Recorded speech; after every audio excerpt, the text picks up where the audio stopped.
साइऑप्स और काउंटर साइऑप्स यानी कि साइकोलॉजिकल वॉरफेयर का ये खेल वीडियो बराम वीडियो ये चलता रहेगा, लेकिन आधे से ज्यादा बर्बाद हो चुका यूक्रेन 3 लाख करोड़ रुपए का क्या करने वाला है?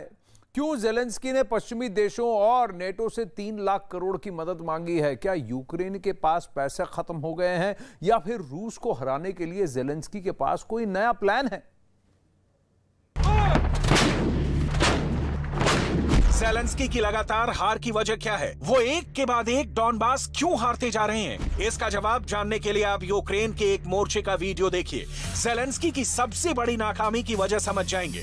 इस वीडियो में यूक्रेन का एक सैनिक अपना आरपीजी तैयार कर रहा है। आरपीजी यानी रॉकेट प्रोपेल्ड ग्रेनेड। इसमें ग्रेनेड एक रॉकेट की शक्ल में होता है और उसके लॉन्चर को कंधे पर रखकर दागा जाता है।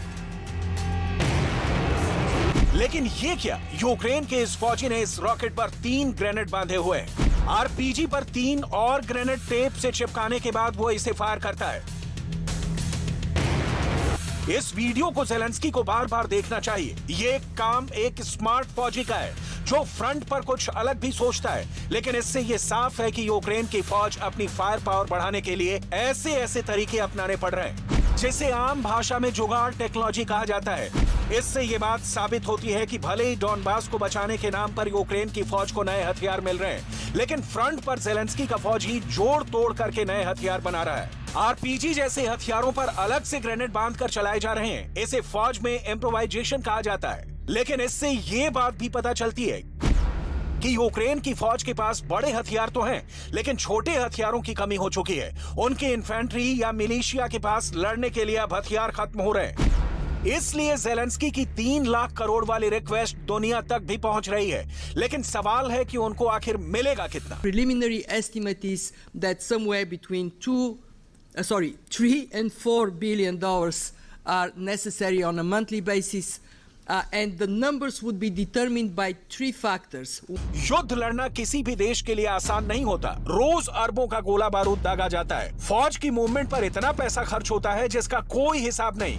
यही वजह है कि ज़ेलेंस्की अरबों डॉलर्स की बारिश चाहते हैं। ज़ेलेंस्की को पूरी उम्मीद है कि 3 लाख करोड़ की बारिश होगी तो वो पुतिन को हरा सकते हैं। कम से कम इस बात का भरोसा बाइडन और नेटो को जरूर दे रहे हैं और ऐसी पावर उनकी बातों पर ध्यान भी दे रही है। After 8 months of war, the Ukrainian people and their leaders remain determined and resilient. I am horrified by Russia's actions.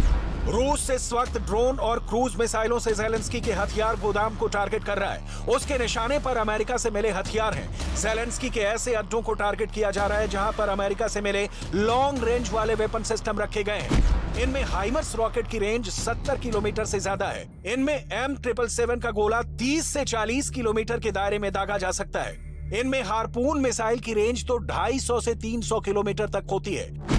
यही वजह है कि रूस के हवाई हमलों को रोकने के लिए ब्रिटेन ने अब नए एयर डिफेंस सिस्टम देने का वादा किया है। ये एमराम मिसाइल होंगी जिनको अमेरिका के नेसम्स एयर डिफेंस सिस्टम से लैस किया जाएगा। यानी जो नेसम्स अमेरिका और नॉर्वे ने ज़ेलेंस्की के लिए भेजे हैं, उसके लिए कारतूस ब्रिटेन भेज रहा है। इसमें कोई शक नहीं कि रूस के खिलाफ नेटो की तरफ से ये बहुत खास एयर डिफेंस सिस्टम यूक्रेन को बड़ी ताकत देगा और इसे लेकर ज़ेलेंस्की और यूक्रेन की टॉप मिलिट्री कमांड बहुत ज्यादा राहत महसूस कर रही है।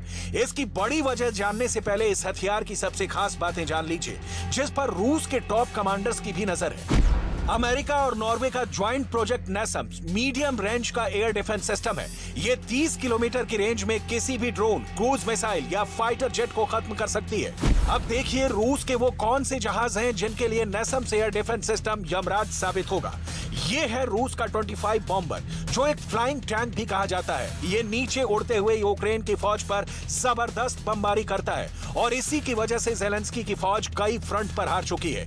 ऐसे ही विमानों को अब यूक्रेन में बहुत संभल कर उड़ना होगा क्योंकि वो नॉर्वे और अमेरिका के बनाए गए नेसम सिस्टम की मिसाइल का आसान निशाना बन सकते हैं। अब ऑस्ट्रेलिया ने भी कहा है कि वो यूक्रेन की फौज को ट्रेनिंग देने में मदद करेगा और इसके लिए वो अपने फौजियों को यूक्रेन भी भेजेगा। We certainly are. Look, I had the honour of speaking to President Zelensky again last night. I conveyed to him the condolences of the Australian people for the innocent victims who've been murdered by Russian aggression. देखा जाए तो 8 महीने से जो युद्ध जारी है उसमें कई ऐसे हथियारों की यूक्रेन के हमलों में सबसे बड़ी भूमिका रही है।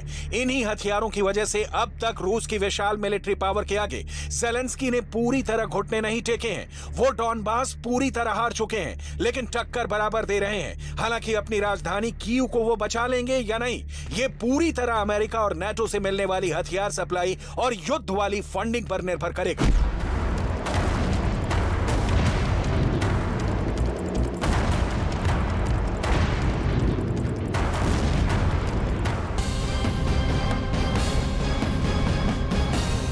हिंदू जनमानस की जो शक्ति है वो लोगों को एहसास हो रही है।